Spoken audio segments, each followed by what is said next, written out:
Аналарга мәдхия. 8 март. Кетіп алған язлар аналарға шешек бейләме. Йыраклардан карап тора төсле. Клара Цеткин, Крупскаялар. Гөлсирә Усманова әдәби кафега беренчеләрдән булып килгән, буш кул белән түгел, шигырьләрен тәкъдим итмәкче. Беренче иҗат җимешләрен 1990 елларда яза башлаган ул. Күңелемдәге булган хазинәмне шигъри юллар белән аңлатырга тырыштым үземчә. Башлангыч чырларым минем инде күптәннән башланды. Яза башлаучырым. Булай дөньяга чыкмый үземчә генә. Аналар хакында. Аналар темасы. Интип теманы шуннан алдым, аннан соң дәвам итәм инде. Менә бу дин буенча кирип киттем. Шуларга да инде бик ни шатлыкларым зур булды. Аларга карата да яздым. Аннан туганнарыбыз шиҗат җирләрдә яшиләр иде. Шунда баргач туда бик матур шигырьләрем.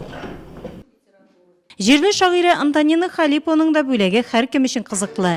Әдәби кафега багышлап махсус шигырь язып килгән ул. Исеме үзгәртелсә дә, уку залы китап сөючеләр өчен яраткан урын булып кала. Исторический момент. Зал перерождается. Был читальным, а теперь кафе называется. Книгу новую попросим с интересом почитать. Вместе с чаем на подносе сказки будут подавать. Әдәби кафе 5 зонага бүленгән, грант акчасына яңа компьютерлар куелган, стеллажлар алыштырылган. Ял итү зонасы да бар. Әдәби кафе булгач менюсы да үзенчәлекле.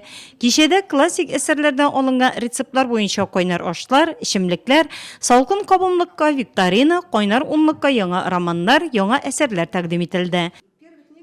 Бийек татар язучысы Габдрахман Әбсәләмовның «Ак чәчәкләр» һәм бийек рус язучысы Николай Васильевич Гогольның «Үле җаннар» романы арасында нинди уртаклык һәм охшашлык бар дисезме?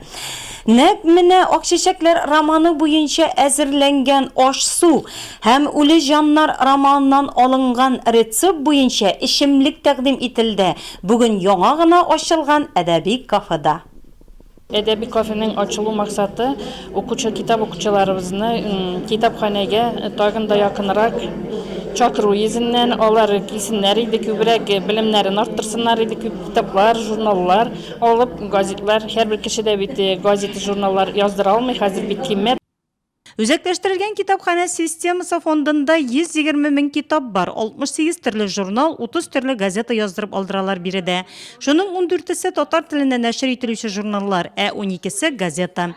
Әдәби кафега килеп китап укып, үзең өчен рухи азык алуына түгел, ял итү мөмкинлеге бар хәзер.